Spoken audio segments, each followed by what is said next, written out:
This is a new study that just came out a couple of weeks ago on the benefit of lifestyle for cognitive impairment in patients who both have ApoE4 mutation and for everybody else. So 1 second. I'm going to put this up. So you should be able to see my screen right about now.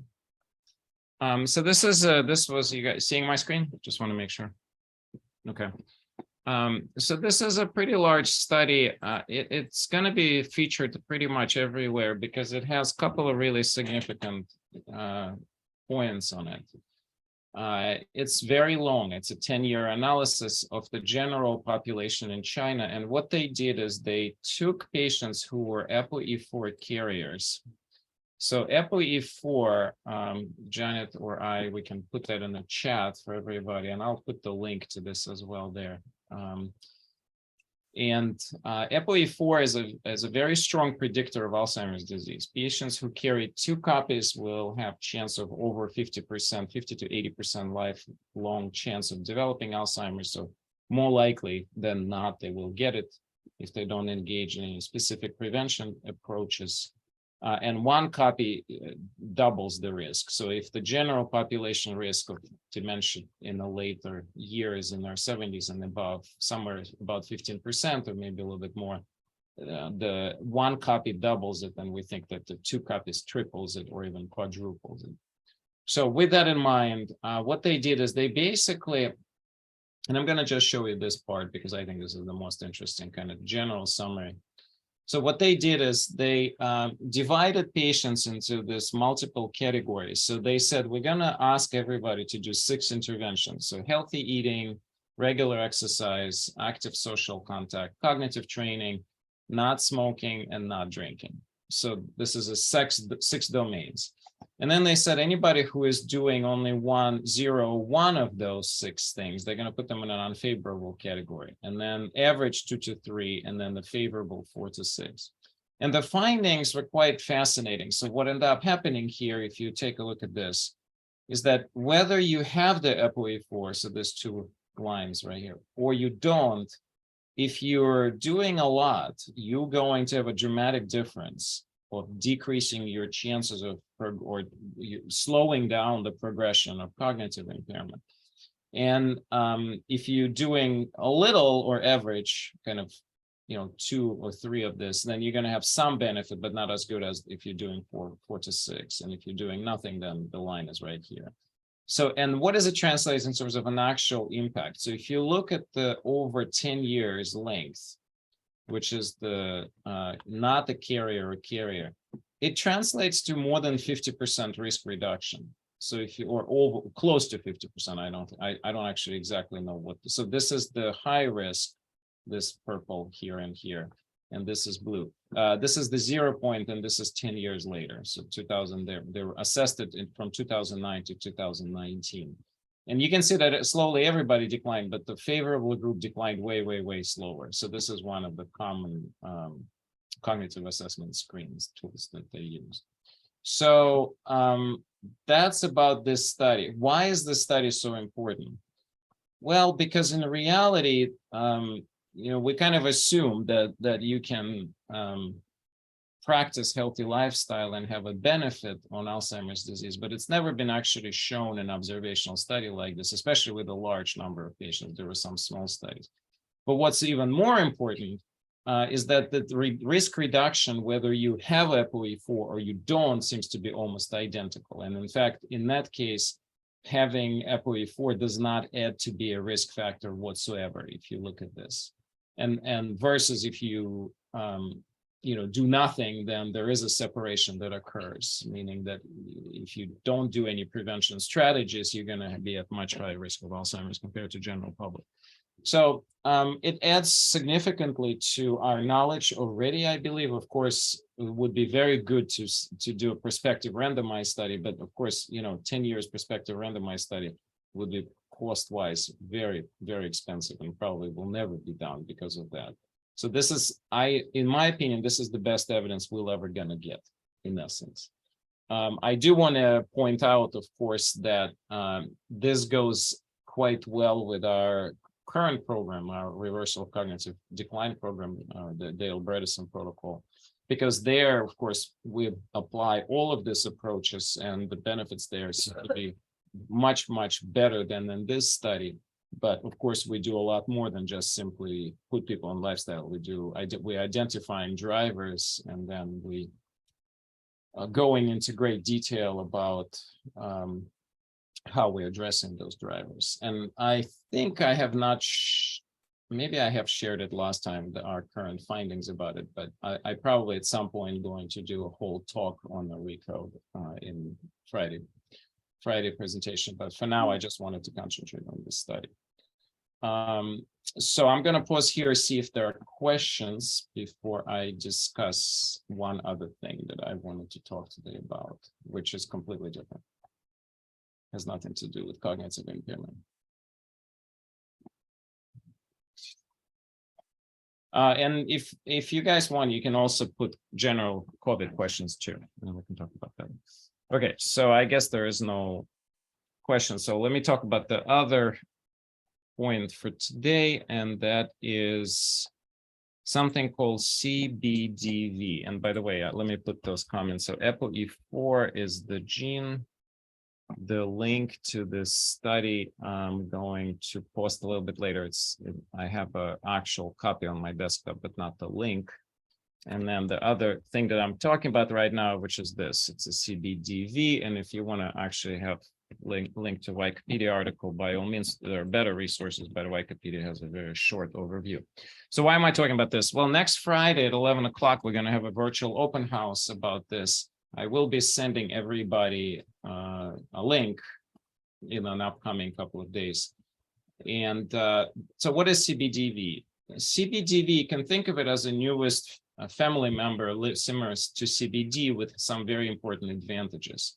It doesn't seem to have a significant interactions with the liver. We're not really afraid of dosing it in a much more aggressive way than we dose CBD.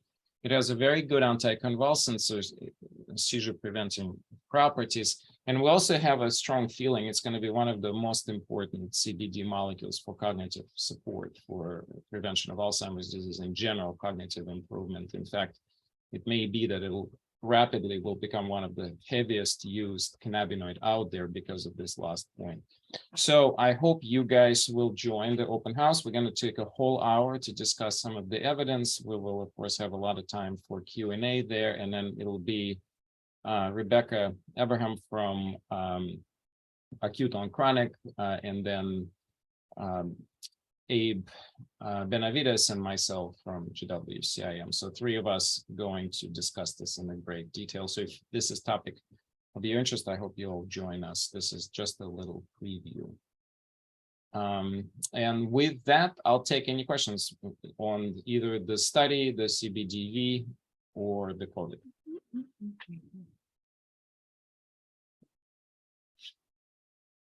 I guess I was much faster today than I expected. Well, that's good. That gives us more time.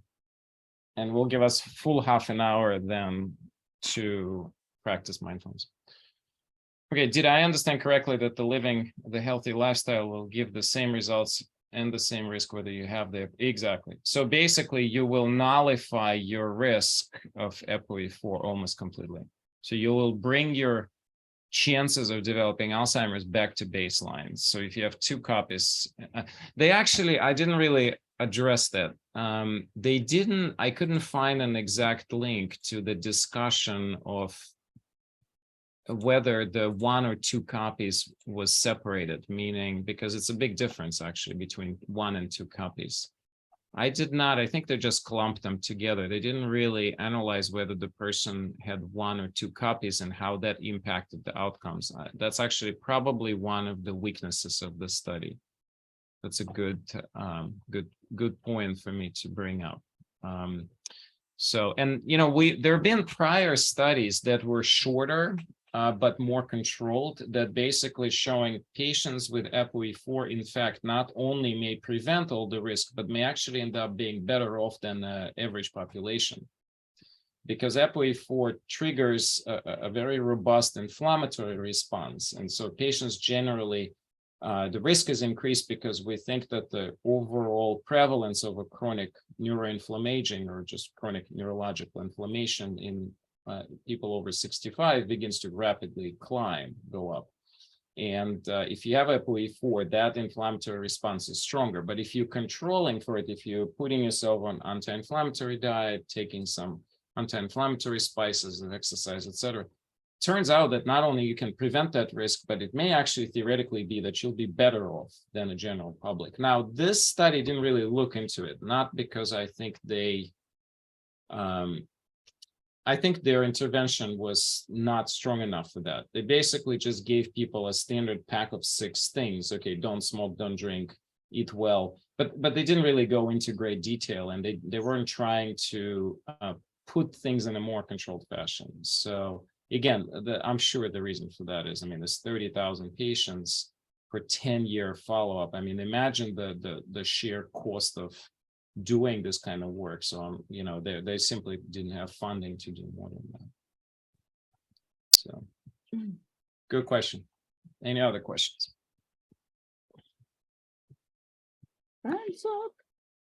Okay, I have a question.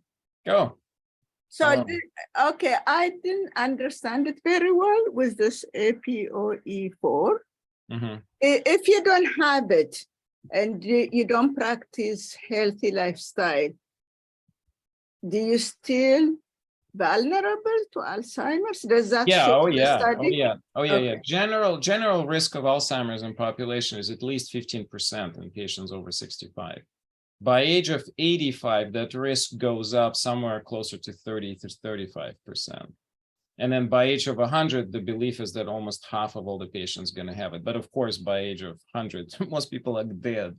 So you don't know whether you may die way before Alzheimer's evolves, right? So this is you really want to look at 65 plus for that matter. And for 65 plus, the risk is about 15%, depending on. In this population in China, they had 20% risk of ApoE4. So they didn't really assess whether the people end up getting Alzheimer's in the study. They simply just looked forward for the rate of cognitive decline, because you would expect everybody probably past age of 55 beginning to have some cognitive decline slowly. But if you practice this good, healthy lifestyle approaches, you're declining that drop. So you're better off in essence. And yes, so if you don't have that risk factor, you should still practice this approaches, because you're going to be less likely to develop Alzheimer's for sure. I mean, that's all of that points towards the same direction. The importance of the study beyond just saying that is the fact that ApoE4 is definitely not a doomsday kind of, because until very recently, I've heard from a lot of neurologists adamantly refusing screening, or a lot of any doctors, because they were saying, well, you're going to develop Alzheimer's. Why would you want to know, right? Like, you better not know, and then don't worry about it, because if you do know, you're going to get it, you're going to get anxious. So it turns out that logic is so misconstrued, because it does not, like, you can be so self-motivated here, right? If you know you have this risk, it's going to hopefully motivate you to be more aggressive with how you approach lifestyle. If preventing Alzheimer's is indeed something you want to do. I'm going to put another very interesting link into the chat once I clarify it. And then I need to find the link for the article. So there's this nonprofit website called apoe4.info. So I'm putting that in the chat. So if you or anyone in your family have this, I highly recommend you check this out. It was created for anybody who has ApoE4, or for any practitioners or anybody who's interested in this topic, to basically learn all the details of it. There's podcasts, all resources are free. There is a forum, which in the forum you can find what other people are doing.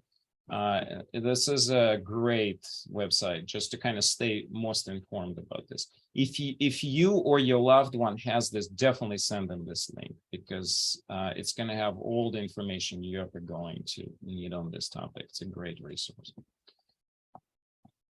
Right. Any COVID questions? It sounds like, well, I guess one question is, the sort of, it's pretty obvious that pandemic is rapidly ending. Like, what's our objective here with this group? We need to start thinking about this. Like, because I start finding myself, I'm not sure that there's be a whole lot of interest to keep talking about COVID every visit, every meeting. So, I also want to say hi, Ron. Ron Boston is here today, so it's quite exciting. Hey, Ron. Glad to see you. And I have a COVID question. Oh, go for it. I'll take your question first because I see Al has another point of question here. I just got back from Europe, where I spent a week on a Pentagon Ski Club trip to Austria. Awesome. And at the end of the week, some people were starting to feel ill. And when people got back, started sending text messages and emails. Of the 31 people in the group, well over half got COVID there. And this is a group of people, I would say they're far above average in their health and their outdoor activity levels and all. And as a club policy, everybody is fully vaccinated. And I was surprised that the COVID, whatever variant we ran into there, including me, was able to spread through this group so quickly. So let me ask you a couple of questions, and then I'm actually gonna have a response to your question, which I presume your question is how has that happened, right? Well, first is the idea that it's starting to go away. Right. So I'll have community answer that question because we addressed this exact issue a couple of visits ago when I discussed the very interesting study about COVID prevention with vaccines versus natural immunity. But let me ask you a couple of questions. So did anybody really got sick? Did anybody have to go to the hospital? No. Okay. That's important. That's very important. Number two is, so everybody was vaccinated. Do you have any sense if all of these people before also had a COVID? Since most people by now have COVID, you probably don't know. I would not know that. I personally have never had it, although I had antibodies saying maybe I'd had it and never knew it. But because I just got a test out of curiosity once, but I don't know the answer to that. Nor do I know whether they were Moderna or Pfizer or any, but presumably they all, because that was a club requirement that everybody be fully vaccinated. So those of you who were here when I presented the Lancet study about use of natural immunity and vaccines to prevent both serious illness, which no one here had it, and prevention of an actual asymptomatic presentation. Anybody with that in mind want to try to answer Ron's question? And by the way, if people don't know who Ron is Barbara Boston's husband, and Barbara Boston was one of the co-founders of GW Center for Integrative Medicine, and Ron has been actually, well, the entire AIM has started with Barbara unfortunately passed away from cancer years ago, but the funding that came as a donation instead of donation for funeral was basically what founded AIM in the beginning. So Ron is our honorary board member for the what we often describe as a Barbara Boston's fund within AIM. And Ron, there are several board members on it. Elisa is here. Elisa Parker, she's one of the board members on the AIM. And this program is the AIM's activity together in partnership with GW. So just want to acknowledge you. It's always been my pleasure because I know how important this was to Barbara, this program. So right. Okay, so anybody wants to venture to answer? That's a very important question because these things will keep happening to everybody. And so you need to be able to fully understand why this occurred, right? So this group presumably was in a close proximity for a while on multiple days for all kinds of things. They were eating together, they were skiing together, et cetera, et cetera. So anybody wants to take on trying to answer that? I mean, I have an obvious answer. I can answer it if nobody wants to take it. All right. Okay. So Ron, the simple answer is this: the vaccines do not prevent almost completely recurrence. Their efficacy at preventing symptomatic disease after about 6 months is almost zero, especially for Moderna. What they do, though, they prevent chances of severe illness. So, and we were hoping that with the Omicron, that vaccines will start preventing symptomatic reinfections, and they have not done that at all. There is some in the early phase, right after you get shot, there's up to 50% protection, but it only lasts for some weeks. It's not very long lived. The natural immunity seems to be a little bit better, and it lasts a lot longer, and it's even better for the prevention of serious illness, although frankly, both vaccine and natural immunity probably for that is about the same. So that's why everybody got sick, but that's also why nobody got really, really sick, which is a good thing, right? So, but your point is well taken. I don't think I personally ever said that the COVID epidemic or endemic will go away. And the fact that Biden claims that on May 16, we're not going to have epidemic, I think it's not like we're not going to have epidemic. We're simply going to stop operating in a pandemic mode. So there's going to be a number of things that are going to potentially change, like the funding, for example, because under pandemic rules, some of the federal funding is different. But of course, the virus is not going to go anywhere. In fact, we're going to have it. We talked about this. My expectations are very simple. We're just going to have another flu-like virus circulating, and it's just everybody's going to be constantly making decisions.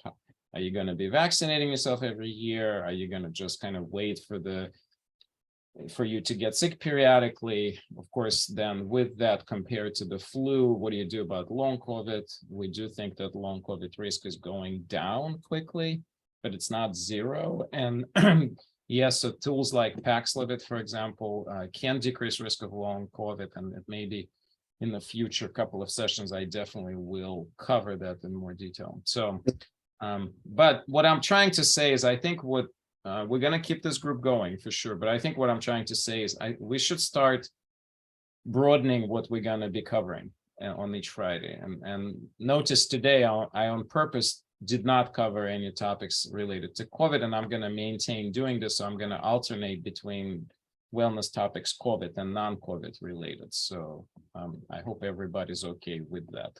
But we always can have questions. So we can always have that, at least 10 minutes of Q&A every time for things like if something comes up and you do have COVID related questions. Okay, I still have a couple of minutes, so I'm going to go back and make sure I didn't miss any questions. Elizabeth was asking, COVID tracker says number in San Francisco jumped overnight. Other places. Yeah, so yeah, we're going to have fluctuations for sure.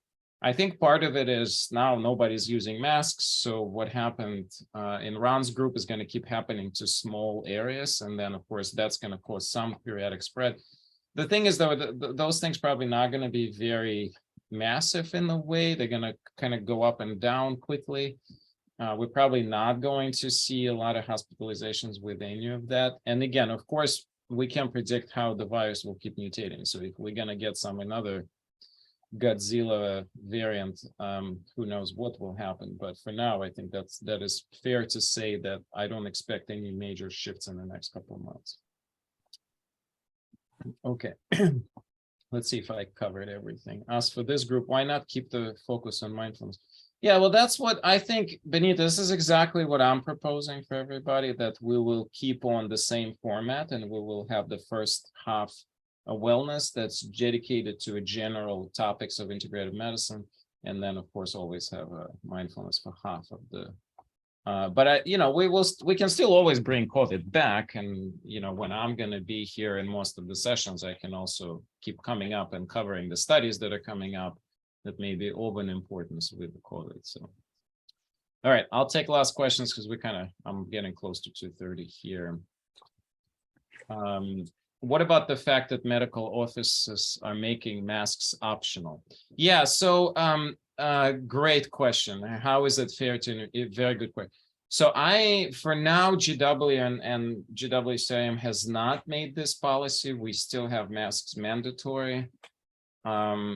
So that is really the point. So inside the medical facilities, the situations may be very different, right? Because we will expect, of course, the bias toward people who are less healthy inside the facility, just coming to the appointments. So I have not seen any general recommendations for CDC or any locations, any states to say, fine, we can remove masks everywhere. I think it still says masks are optional in general public areas, but in certain scenarios like healthcare facilities, I personally think it's not appropriate to make masks optional because of this exact fact that you really don't know.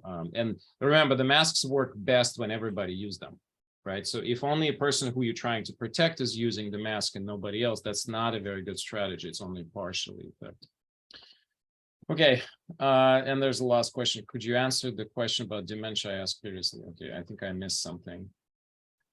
There's a lot of back and forth here. Al, can you retype this in case anything recommended besides lifestyle changes? Imagine eating food high in choline would also be recommended in the supplements like ginkgo. Right. So maybe what we should do is, that's a whole separate topic. I think I kind of feel like I've talked about this a long time ago. So maybe what we should do is, because obviously I can't answer that today in any reasonable format. How about I just take this topic and I do this for everybody in an upcoming months? Is that more than just Al, who wants to see this? Let me shift to my gallery. I see a couple of people. Okay, good. All right, so we'll do that. We'll take it as a general approaches to prevention of cognitive decline beyond just lifestyle. And very good point, both choline and ginkgo, depending on who you are, definitely in my bag of tools for recommendations. So with that, it's wonderful to have Nina with us. Kind of easy, right? She's already been here multiple times. She's one of our GWCIM practitioners, and she's going to lead us into something. And of course, she's also going to talk to us a little bit about upcoming MBSR class that's starting next week. Thank you, Nina.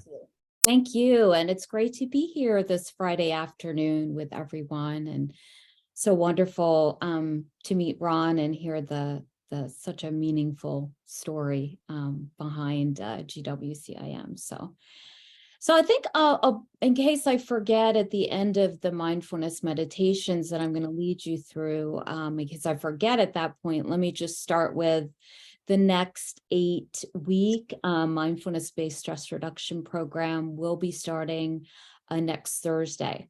And so that's going to be running on Thursday evenings. And that will be led by my colleague, MBSR teacher extraordinaire, Cynthia Powell. So just want to mention that if you'd like to sign up and take that deeper dive into mindfulness, this is MBSR is the most well-researched mindfulness program in the field of medicine. And so I'll be guiding you now in a few mindfulness meditations. So I'm inviting you to get into a position, a mindful posture, where you're sitting in a way that you're alert, but also relaxed. You could be upright or leaning back or lying down, whatever your body most needs right now.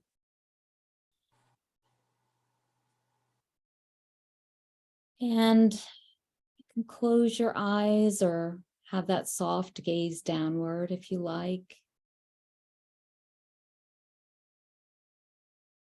And just reminding you that being mindful is about becoming aware of what is occurring in our present moment-to-moment experience. And bringing an orientation of kindness and openness and non-judgment to yourself and whatever is arising, moment to moment, as best you can.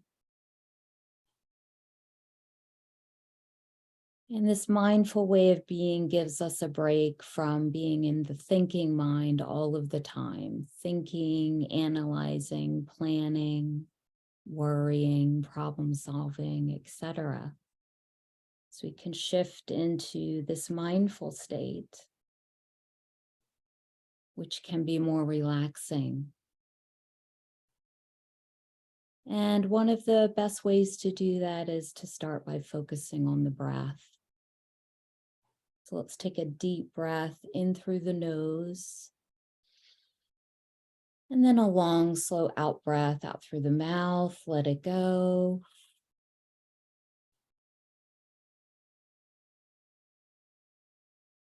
And just reminding you, the longer and slower you go on the exhalation really helps to relax the body. Just take another deep breath in. Long, slow, deep breath out. Let it go.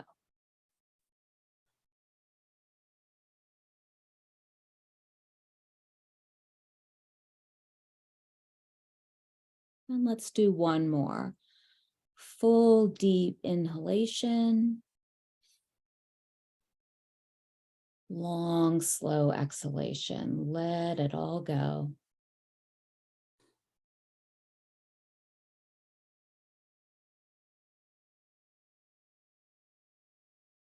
And returning to the natural rhythm of your own breathing as you're ready.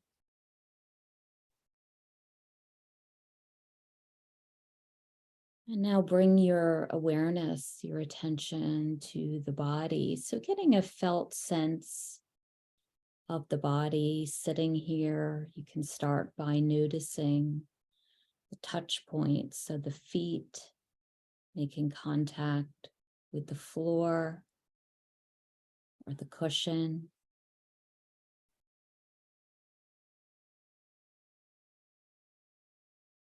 Noticing and sensing into the legs, the buttocks, contacting the seat of the chair or floor, the cushion.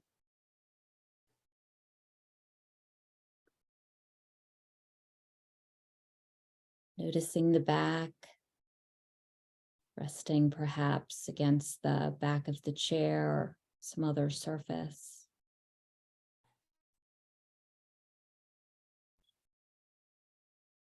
And then bringing attention to the hands. Perhaps the hands are resting on your lap, perhaps softening the hands.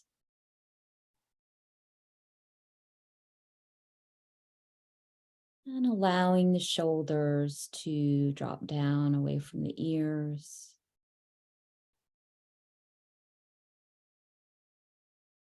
Noticing the face and relaxing as best you can the jaw.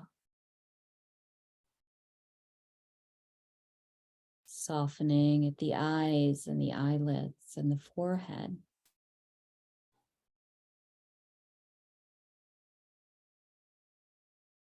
And then getting a sense of the whole body.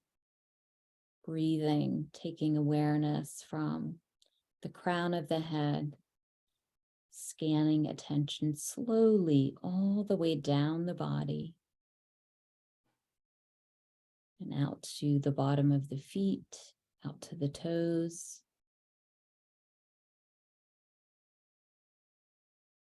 Noticing the entire front side of the body.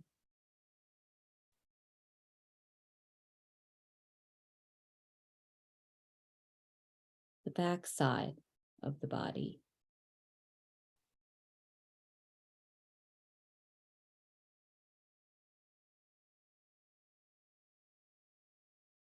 And the sides of the body, side to side.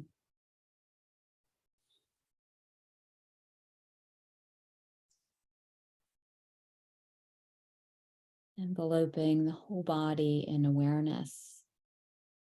The whole body breathing moment to moment.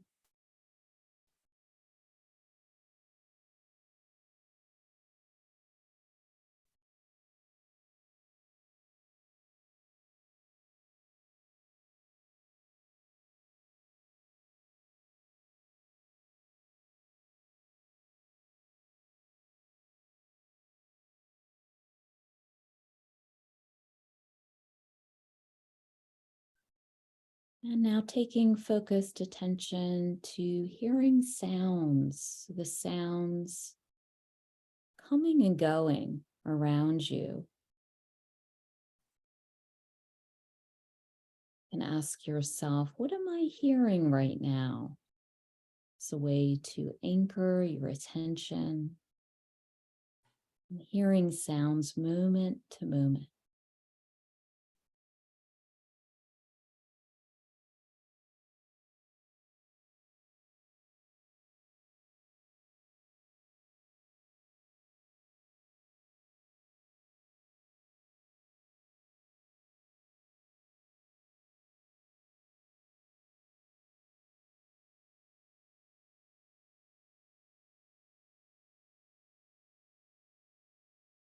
And your mind may be wandering off at different points here into thoughts and other distractions. That's perfectly normal, natural tendency of the mind.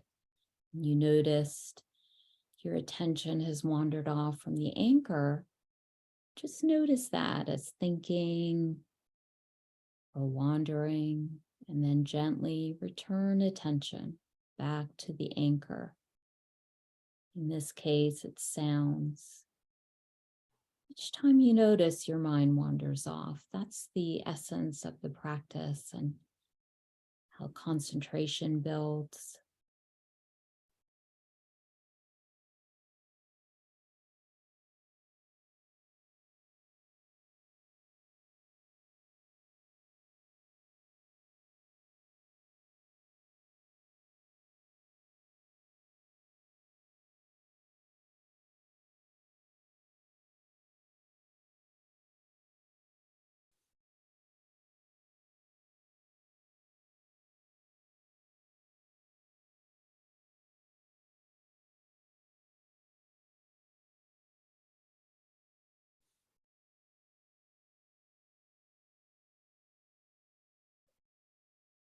And now letting go of focusing on sounds.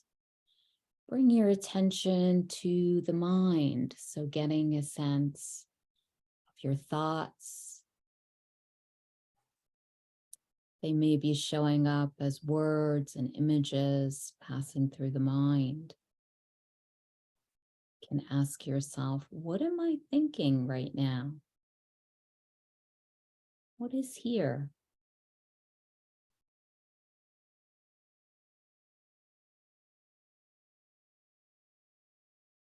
As if the mind is like the vast, endless sky. Thoughts are like clouds passing through.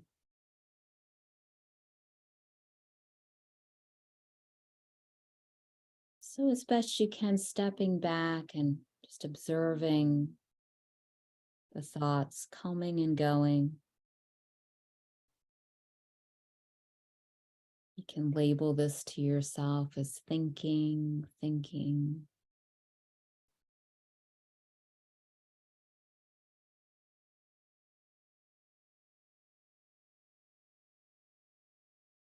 no matter what kind of thoughts are present or coming up, it's perfectly fine. It's how it is right now. There could be pleasant or unpleasant thoughts. Allowing, letting them be, moment to moment.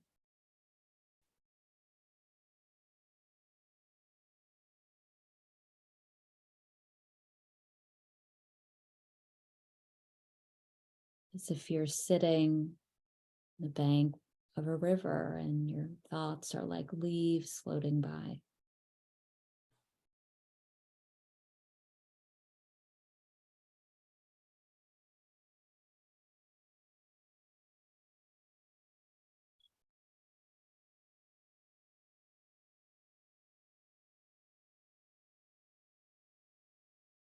And letting go now of focusing on thoughts. Bring your focused attention to feelings that are arising.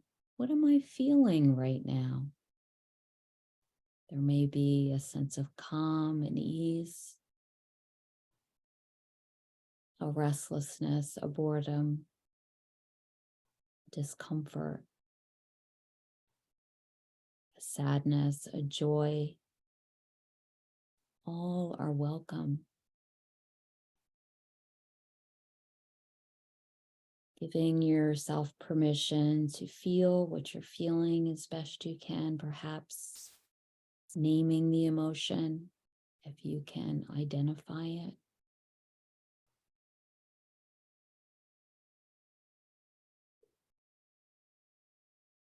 There may be multiple feelings arising.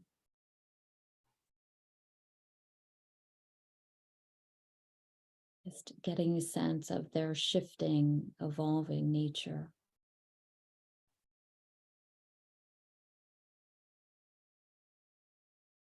And if there's anything unpleasant arising, any difficult feelings or body sensations, bringing that compassion and kindness to yourself. You can place your hands on your heart center of your chest to bring warmth and nurturance to yourself as you may be feeling something difficult.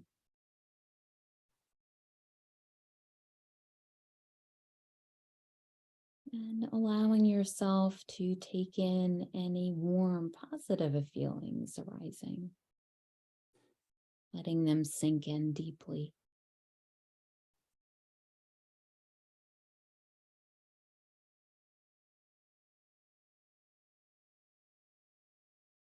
What am I feeling right now?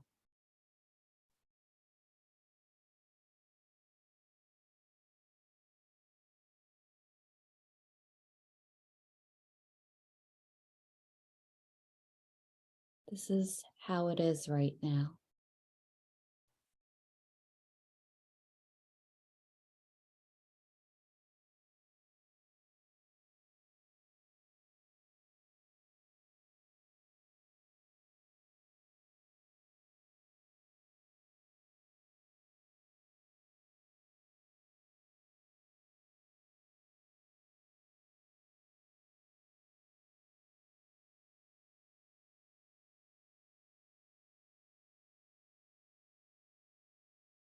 And now letting go of focusing on emotions, expanding awareness now to once again get a sense of the whole body, sitting here breathing. Noticing the posture, the position of the body, facial expression, noticing the hands,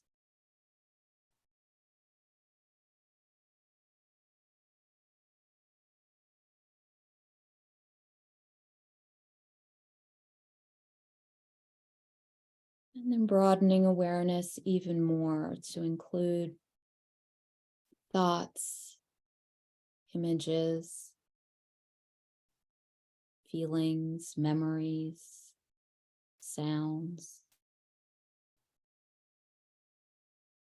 whatever else may be coming into the field of awareness.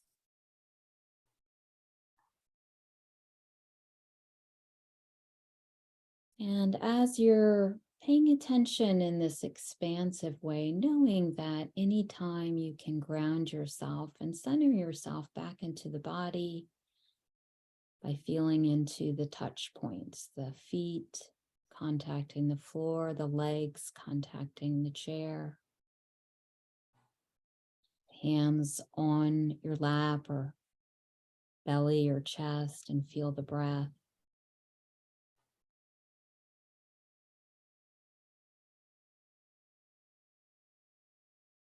And then go back to this expansive awareness, to your experience moment to moment.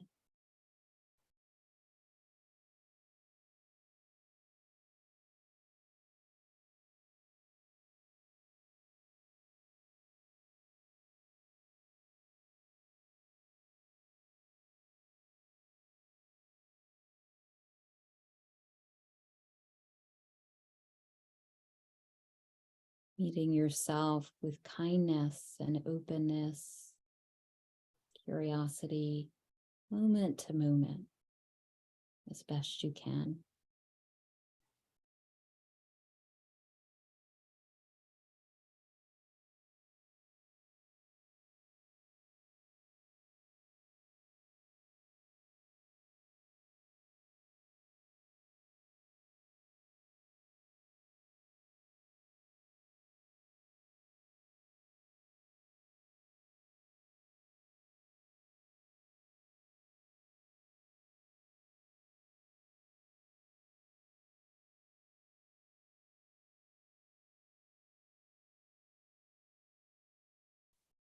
And as this meditation comes to a close, I'm inviting you now to focus your attention on something that you're feeling very grateful for.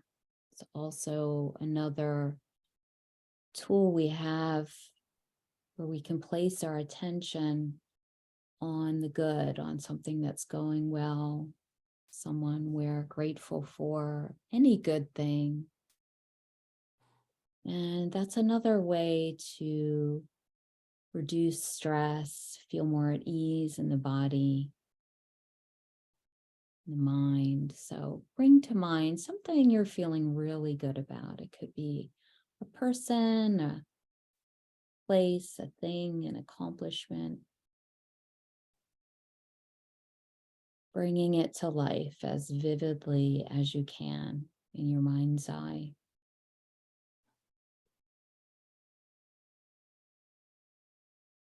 Letting yourself feel the feelings coming up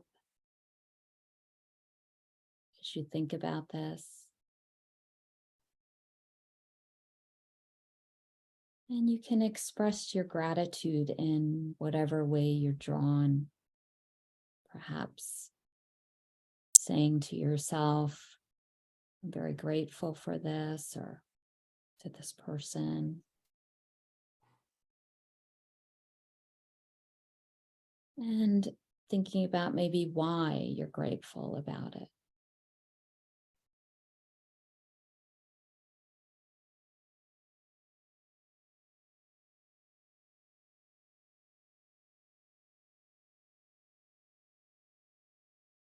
There may be more things coming into awareness that you're feeling good about and grateful for, allowing those in, broadening awareness.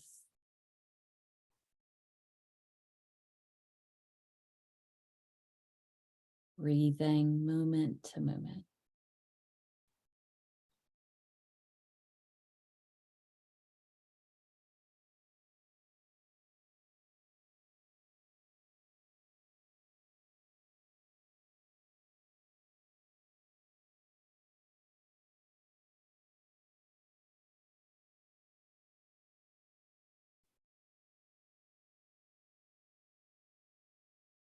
And as you're ready, bringing the meditation to a close, you can gently open your eyes and take in the room that you're sitting in, looking around, noticing the shapes and the colors, the objects in the room, the ceiling, the floor.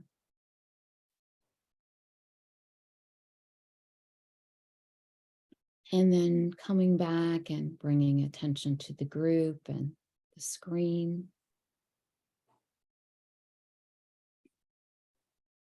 Welcome back.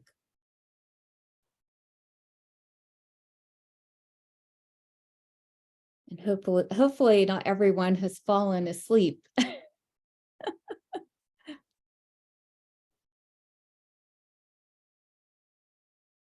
There we go. I'm pretty sure that some people have, but I don't think that's a problem. No, that's stress reduction. Sure is. So, any questions to Nina?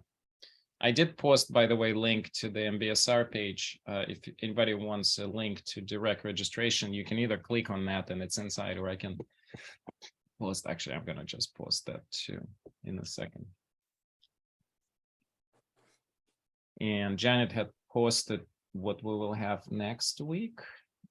Thank you, Janet, for that. And I'm going to post the registration link as well, if anybody's interested. It's going to be a pretty cold weekend. Apparently, winter has not fully left yet. I don't expect run, unfortunately, for more snow to be made locally here. So they shut down all the local mountains when we're skiing. So that's not happening this weekend. I heard that from Andy. Yep. Yeah. So. Otherwise, thank you, Nina, so much. Thank you, everybody, for coming. Enjoy the weekend. We'll see you all next Friday. Be well, everyone. Thank you. Bye. Thank you.